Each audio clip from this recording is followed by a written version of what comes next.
Assalamualaikum warahmatullahi wabarakatuh.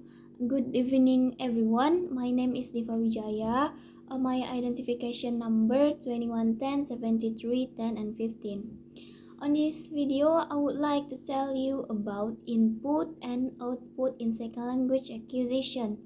The main focus of to this chapter is input, intake, and output. The first one is input in second language acquisition.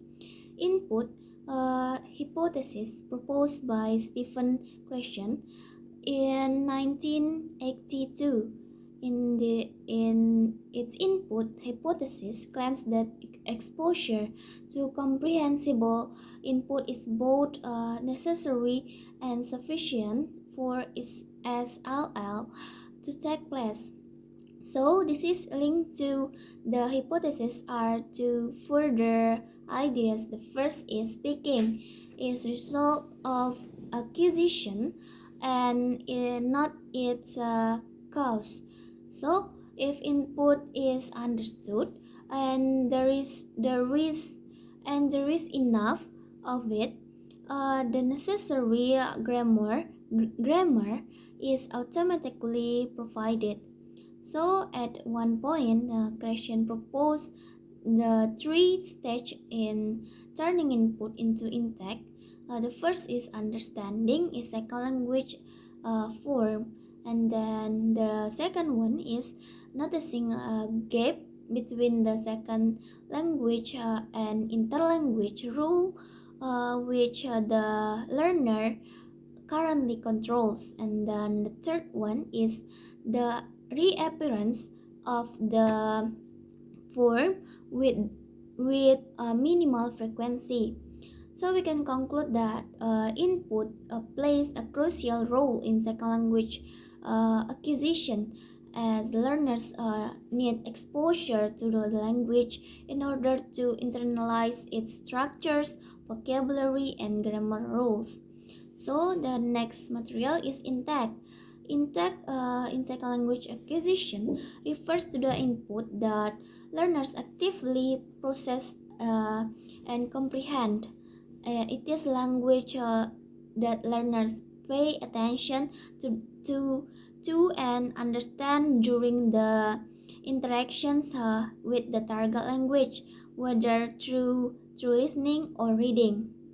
The concept of intake is significant in language acquisition learners' theory. It's particularly in the input hypothesis proposed by Stephen Krashen. According to this hypothesis, language learners acquire language most effectively when they receive input that is slightly above their current proficiency level but still comprehensible. So learners exposure to language that challenge them just enough to promote learning without causing frustration. And the next material is about output in second language acquisition.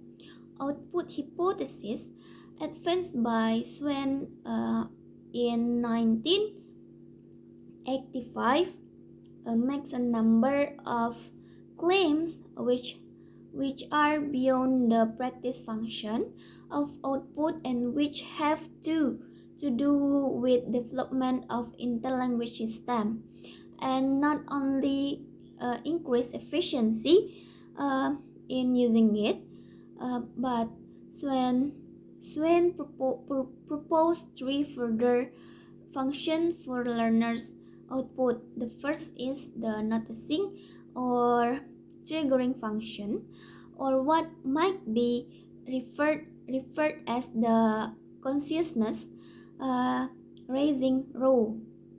The next is the hypothesis or testing function, and the last is the metalinguistic function, or what might be referred to as its reflective role. So output refers to the language production by learners It includes speaking and writing in the target language. Output allows learners to practice what they have learned, apply the language rules, and improve their communication skills.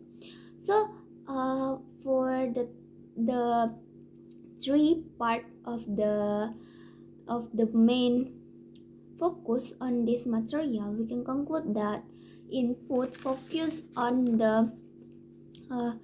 focus on the vocabulary structures and the grammar rules in learning a second language acquisition, and then the intake, it is focused on the reading and listening. So the last is output, it is focused on the speaking and writing.